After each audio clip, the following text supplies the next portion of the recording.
2023 ഏകദിന ലോകകപ്പ് സമാപിച്ച സമയമാണ്. ടൂർണമെന്റ് ജേതാവിന്റെ മെഡൽ കഴുത്തിലണിഞ്ഞ് പത്രസമ്മേളനത്തിന് വന്ന ഓസ്ട്രേലിയൻ നായകൻ പാറ്റ് കമിൻസ് അനിവാര്യമായ ഒരു ചോദ്യത്തെ അഭിമുഖീകരിച്ചിരുന്നു.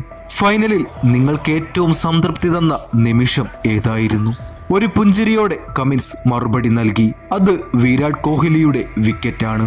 കമിൻസ് അവിടം കൊണ്ടും നിർത്തിയില്ല. ആ വിക്കറ്റിനെ കുറിച്ച് കാവ്യാത്മകമായി കമിൻസ് വർണ്ണിക്കുന്നു. വിരാട് വീണതിന് ശേഷം ഞങ്ങൾ ആഘോഷത്തിനു വേണ്ടി കൂട്ടം കൂടി നിന്നു. കാണികളെ ശ്രദ്ധിക്കൂ എന്ന് സ്റ്റീവ് സ്മിത്ത് പറഞ്ഞു. 100,000-ലേറെ ഭാരതീയർ സ്റ്റേഡിയത്തിൽ ഉണ്ടായിരുന്നു. എന്നിട്ടും അവിടെ ലൈബ്രറിക്ക് സമാനമായ നിശബ്ദതയായിരുന്നു. മുറിവിൽ മുളക് പുരട്ടിയതുപോലെയുള്ള ആ വാക്കുകൾ കേട്ട് ഇന്ത്യൻ ആരാധകർ ഒരു ദീർഘനിശ്വാസത്തോടെ ചിന്തിച്ചു. രാജാവ് വീണു, അതുകൊണ്ടാണ് രാജ്യം പോരാട്ടത്തിൽ പരാജയപ്പെട്ടത്. ഒരുപാട് മനുഷ്യർക്ക് മെന്റൽ ട്രോമ സമ്മാനിച്ച അഹമ്മദാബാദിലെ ആ കാളരാത്രിക്ക് ശേഷം ഇന്ത്യയും ഓസ്ട്രേലിയയും ഏകദിന ക്രിക്കറ്റിൽ മുഖാമുഖം വന്നിട്ടില്ല. ചാമ്പ്യൻസ് ട്രോഫിയുടെ സെമി ഫൈനലിൽ ഇരു ടീമുകളും വീണ്ടും കണ്ടുമുട്ടിയപ്പോൾ എല്ലാ ഇന്ത്യൻ ഫാൻസും കൊതിച്ചതും ഒരു പകവീട്ടലാണ്. ഓസ്ട്രേലിയ ഉയർത്തിയ 265 റൺസിന്റെ വിജയലക്ഷ്യം വലിയ വെല്ലുവിളിയായിരുന്നു. ദുബായിൽ അത്രയും മികച്ച സ്കോർ ഇന്ത്യ അന്നേ വരെ പിന്തുടർന്ന് ജയിച്ചിട്ടുമില്ല. ICC ടൂർണമെന്റുകളിലെ നോക്കൌട്ട് മത്സരങ്ങളിൽ കങ്കാരു പടയ്ക്കെതിരെ അത്രയും വലിയൊരു റൺ ചേസ് ആരും അതുവരെ നടത്തിയതുമില്ല. ഒരു ഓസ്ട്രേലിയൻ കാണിയുടെ കൈവശം കങ്കാരുവിന്റെ ബൊമ്മയുണ്ടായിരുന്നു. ബോക്സിംഗ് ഗ്ലൗ അണിഞ്ഞ ഒരു കങ്കാരു ഓസ്ട്രേലിയൻ പോരാട്ട വീരത്തിന്റെ പ്രതീകമായിരുന്നു അത്. രോഹിത് ശർമ്മയുടെ ക്യാച്ച് കൂപ്പർ കനോലി പാഴാക്കിയതാണ്. പക്ഷേ കൂപ്പർ തന്നെ രോഹിത്തിനെ വീഴ്ത്തി. അതിനു പിന്നാലെ ആർത്ത് വിളിച്ച് ആഘോഷിക്കുന്ന ട്രെവിസ് ഹെഡിന്റെ വിഷ്വൽസ് കണ്ടു. 2023 ഏകദിന ലോകകപ്പിന്റെ വൈബ്സ്. വിരാട് നാഥൻ എല്ലിസിനെതിരെ ബൗണ്ടറികൾ നേടി.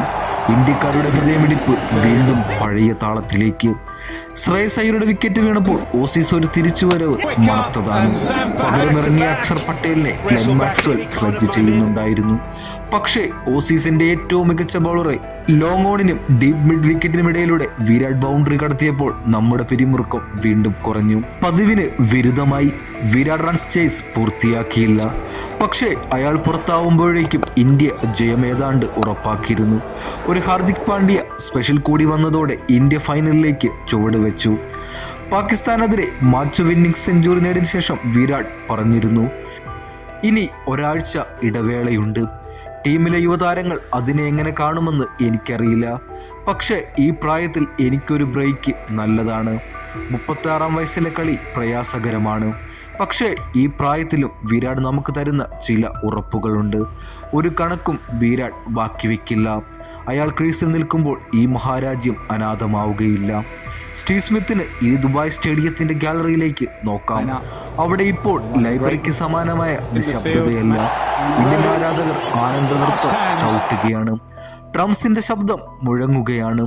എല്ലാറ്റിനും മധ്യത്തിൽ പ്ലെയർ ഓഫ് ദ മാച്ച് അവാർഡുമായി വീരവിരാടൻ വിരാജിക്കുകയാണ്.